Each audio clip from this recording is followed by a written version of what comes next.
Exodus chapter 2. And a man of the house of Levi went and took as wife a daughter of Levi. So the woman conceived and bore a son. And when she saw that he was a beautiful child, she hid him 3 months. But when she could no longer hide him, she took an ark of bulrushes for him, daubed it with asphalt and pitch, put the child in it, and laid it in the reeds by the river's bank. And his sister stood afar off, to know what would be done to him. Then the daughter of Pharaoh came down to bathe at the river. And her maidens walked along the riverside, and when she saw the ark among the reeds, she sent her maid to get it. And when she had opened it, she saw the child, and behold, the baby wept. So she had compassion on him, and said, "This is one of the Hebrews' children." Then his sister said to Pharaoh's daughter, "Shall I go and call a nurse for you from the Hebrew women, that she may nurse the child for you?" And Pharaoh's daughter said to her, "Go." So the maiden went and called the child's mother. Then Pharaoh's daughter said to her, "Take this child away and nurse him for me, and I will give you your wages." So the woman took the child and nursed him. And the child grew, and she brought him to Pharaoh's daughter, and he became her son. So she called his name Moses, saying, "Because I drew him out of the water." Now it came to pass in those days, when Moses was grown, that he went out to his brethren and looked at their burdens.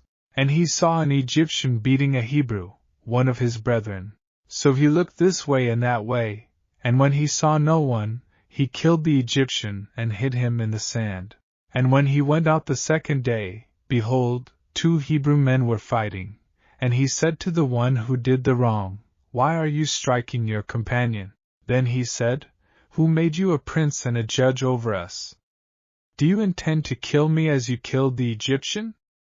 So Moses feared and said, "Surely this thing is known." When Pharaoh heard of this matter, he sought to kill Moses. But Moses fled from the face of Pharaoh and dwelt in the land of Midian, and he sat down by a well. Now the priest of Midian had 7 daughters. And they came and drew water, and they filled the troughs to water their father's flock. Then the shepherds came and drove them away. But Moses stood up and helped them, and watered their flock. When they came to Reuel their father, he said, "How is it that you have come so soon today?" And they said, "An Egyptian delivered us from the hand of the shepherds, and he also drew enough water for us and watered the flock." So he said to his daughters, "And where is he? Why is it that you have left the man? Call him, that he may eat bread." Then Moses was content to live with the man, and he gave Zipporah his daughter to Moses. And she bore him a son, and he called his name Gershom, for he said, "I have been a stranger in a foreign land." Now it happened in the process of time that the king of Egypt died. Then the children of Israel groaned because of the bondage, and they cried out, and their cry came up to God because of the bondage. So God heard their groaning, and God remembered his covenant with Abraham, with Isaac, and with Jacob. And God looked upon the children of Israel, and God acknowledged them.